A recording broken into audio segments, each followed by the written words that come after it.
We're finally going to put some siding up on this sawmill cover today, and Austin's here to help. Moved over some boards yesterday, so see what we can do with those. And it's so pretty. Snowing.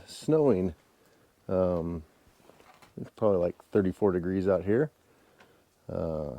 Shouldn't last for long, but we're under the cover and happy.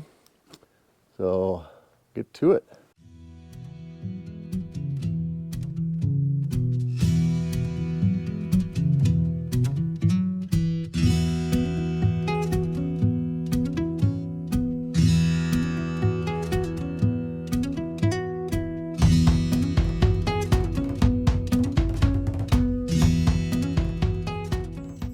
Getting a few boards up here. We put in a little kickboard. I don't know exactly what you call that thing, but that's what we're going off of. Leveling board. Leveling board, there you go. And then we're putting in a gap about 3/8 of an inch. So a lot of this has pretty nice bluing to it. Some of the boards aren't perfect as far as how straight they are and such, but they'll be fine because we'll put that batten on it. I got a 3-inch batten, so it'll cover that. Kind of paying attention to where we're putting the screw, the center screw. Try to keep them centered and all level, so it looks kind of nice. 3 boards down, getting to it. Pretty cool.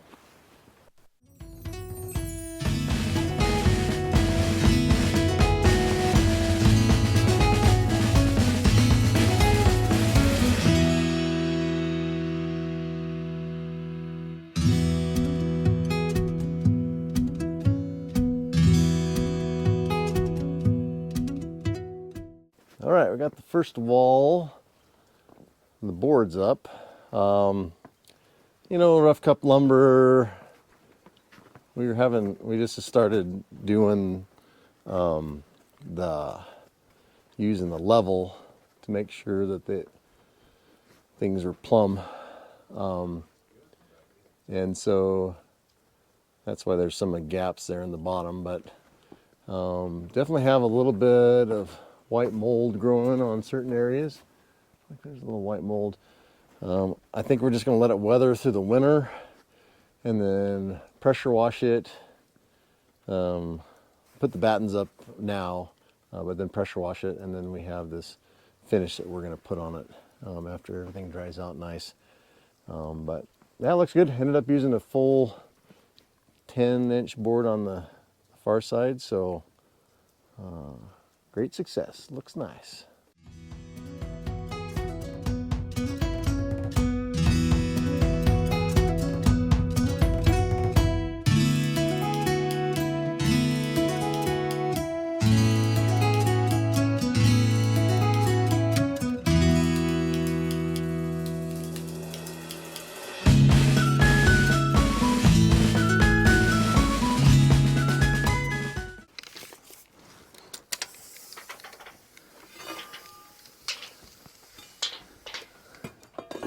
$120 3/4.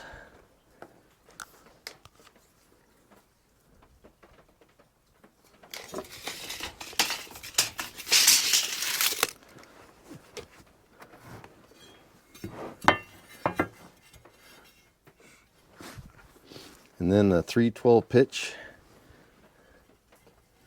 So I come out to about 15 degrees here. And then mark my mark here to give my angle of cut. And then I just free cut this.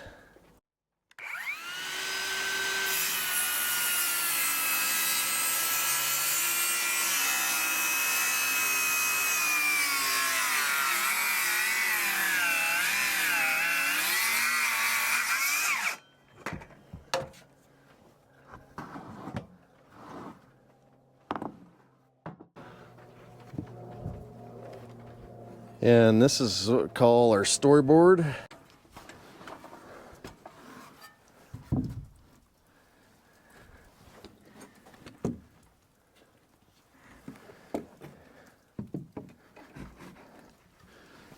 So try to get the spacing there, but mainly we're going off this level.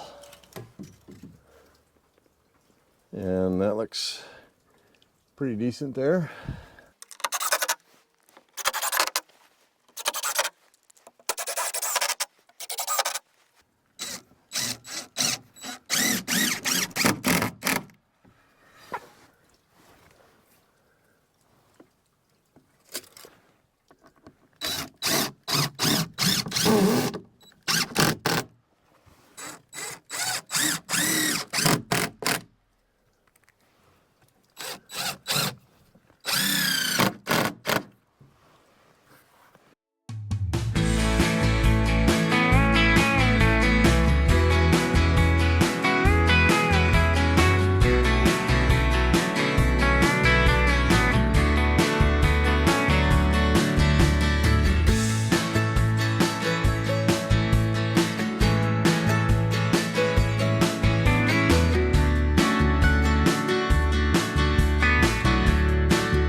Starting to get a little dark out here, but I just cut this piece.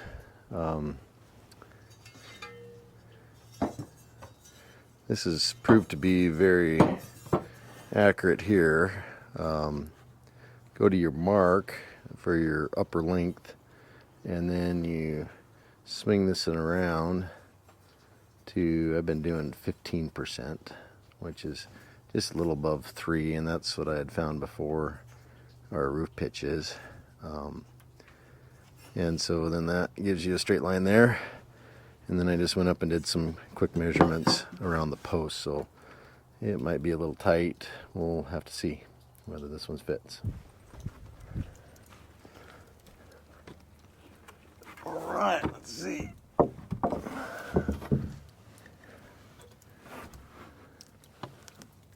Looks pretty good to me.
This angled piece I've been having to measure because you don't really quite know where it's going to be on the board. So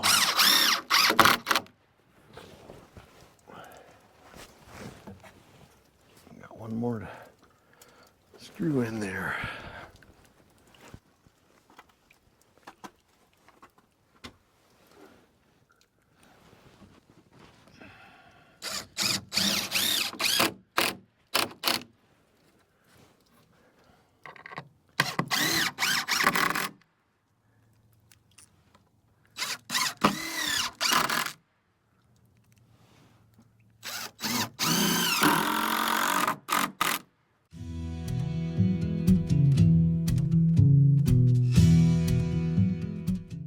So I'm getting going this morning on doing some more board and bat siding.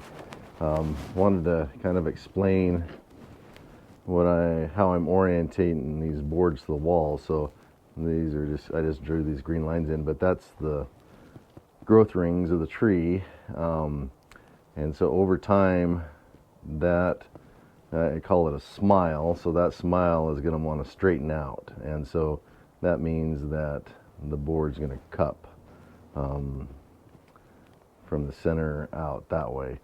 And so I'm putting this on the building and then taking a screw from the backside through the center, and so hopefully that center screw will avoid that cupping, and then putting a screw on each side of that, and then the batten will right over here to kind of stabilize it also. I definitely went with screws versus nails. I kind of learned that on the roof system when I was doing the roof decking, that the nails just weren't holding as well as I wanted them to, so decided to screw everything, and then I'm going to screw the board and bat also. So that's my method to my madness. I did watch a video from Great Plains Craftsman, and he has a video called Fixing Boarding the Batten Problems on his timber frame barn, and he kind of explains a system where you can go either side, this towards the building or this side, and then what the pros and cons of that are. But he got into the system where he used nails. They were ring shank, they just weren't long enough for the batten, and then they didn't hold down over here, and so he was having to put screws in and then put some caulk in between where the gaps were. So these boards are rough cut, they're not perfect, they're not perfectly dry, so they will continue to move and shrink as time goes on. So this space in here isn't a big deal, but on the house we'll want to learn some lessons from this to have the barn be better.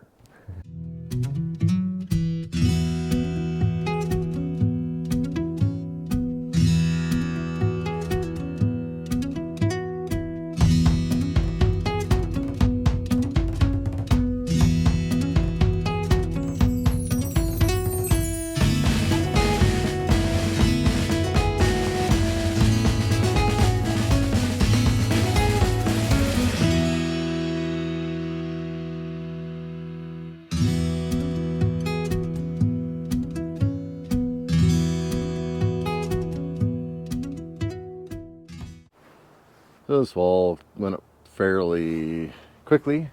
I just have 3 more pieces to stick in up there, and then I need to trim this corner out or cut this corner. I need a table saw set up for that, and I'm not sure if I'll do that today, or I might switch gears and start working on the battens, just to move this project forward. I'll keep on plugging away here. Got my first piece of trim or batten to go up. Use the same storyboard to place all my screws, and then I'm trying to keep those kind of centered in the batten, so it kind of looks uniform and nice, and then the nail or the screws then will match on a horizontal plane too. This first one is going in at the end, a 2-inch girt there with a 1-inch board on it, fits 3-inch piece of batten. I think that's right. Anyway, so that first piece will go in right there.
So there is a finished wall. It's all buttoned up nice. Kind of selected for the bluing on all those boards, and the battens too. So finished up nice on top. Real happy with that. This is the corner that I put in here. I think maybe if you were doing it professionally, you would have figured out so each gap would have been the same on each side. If it's an odd number, or but I didn't, so I think it looks just fine. And then I just still have to do the battens and frame out that window on this back wall, so I haven't gotten to that quite yet. But all in all, I think it looks pretty nice. Glad I used screws on everything. Everything's nice and tight to the wall. I had used ring shank nails on my roof decking, and it just didn't cut the mustard, so I think it's worth the time and energy to put the nails in. The other thing that I'm real happy with is using those storyboards, and then just how all of the screw holes, or the screws that are showing, are a nice even plane going up the wall there. So real happy with the way the board and bat siding turned out. Our plan is to let it weather over the winter here, and then we're going to pressure wash it and then put some kind of a sealant stain on it that'll kind of gray it up a bit. So yeah, turned out nice, and a real good practice for when we put the board and bat up on the barn. So appreciate everyone watching, and make sure you continue to hit like and subscribe. I appreciate all the comments I get, and we try to get back to those as soon as we can. So you guys have a good day, and we'll catch you at the next video.